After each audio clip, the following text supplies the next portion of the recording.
ఏం తమ్ముడు ఆ పెసందాన్ని కడుపు రగిలిపోకుండా ఉంటుందా? ఉండదు. ఉండదు కాబట్టి ఇంకా కాస్త ఎక్కువ చెబుతా. ఉండదు కాబట్టి ఇంకా కాస్త ఎక్కువ చెబుతా. విద్యారంగాన్ని చూసినా ఇక్కడ కూడా అంతే. గతంలో ఎప్పుడూ జరగని విధంగా, మన రాష్ట్రంలో ఎప్పుడూ చూడని విధంగా చదువులను ప్రోత్సహిస్తూ ఆ తల్లులు తమ పిల్లలను బడులకు పంపిస్తే చాలు, బడులకు పంపించినందుకు ఆ తల్లులను ప్రోత్సహిస్తూ గతంలో ఎప్పుడూ జరగని విధంగా ఓ అమ్మఒడి అనే కార్యక్రమం. బడులు మారాయి. ఇంగ్లీష్ మీడియంతో నాడు నేడుతో మారుతా ఉన్న స్కూళ్ళు. బడులు తెరిచే నాటికే పిల్లల చేతుల్లో విద్యా కానుక. పిల్లలు బడులకు వెళ్తే చాలు రోజుకో మెనూతో గోరుముద్ద. ఆ పిల్లల చేతుల్లో బైలింగ్వల్ టెక్స్ట్ బుక్స్, అంటే ఒక పేజీ తెలుగు మరో పేజీ ఇంగ్లీషు. ఆ బడులలో డిజిటల్ బోధనలతో, ఐఎఫ్పీలతో 6వ తరగతి నుంచి ప్రతి క్లాస్ రూమ్లోనూ కూడా డిజిటల్ బోధన. ఆ పిల్లలు 8వ తరగతిలోకి వచ్చేసరికి ఆ పిల్లాడి చేతిలో, ఆ పాపల చేతిలో ట్యాబ్స్. పెద్ద చదువులకు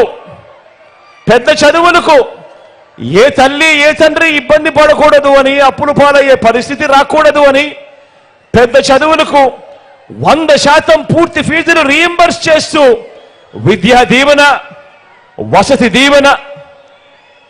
3వ తరగతి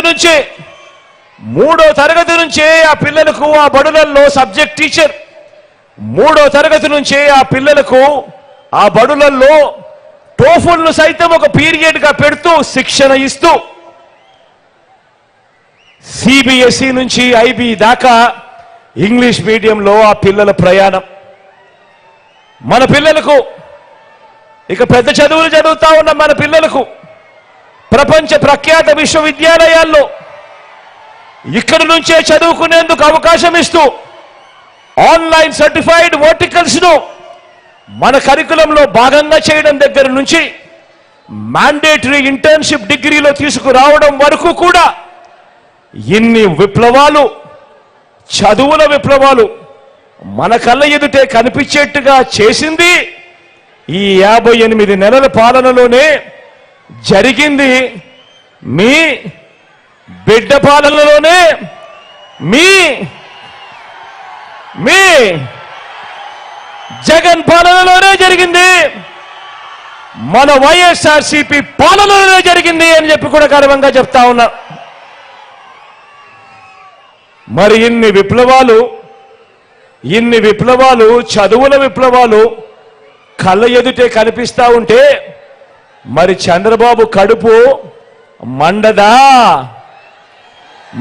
అక్క? మండదా చెల్లి? మండదా అన్న?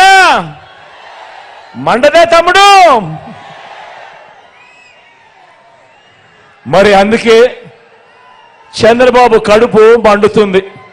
ఇంకో పక్క చంద్రబాబు మార్కు చదువుల విప్లవం అంటే ఏం గుర్తుకొస్తుంది? శిథిలావస్థకు చేరిన ప్రభుత్వ బడులు గుర్తుకొస్తాయి.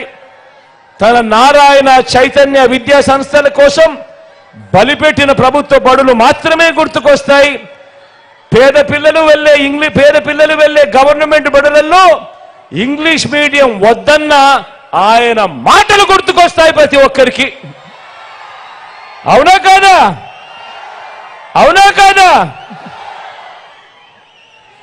వైద్య రంగాన్ని చూసిన ఈ 58 నెలల కాలంలో గతంలో ఎప్పుడూ జరగని విధంగా, రాష్ట్రంలో ఎప్పుడూ చూడని విధంగా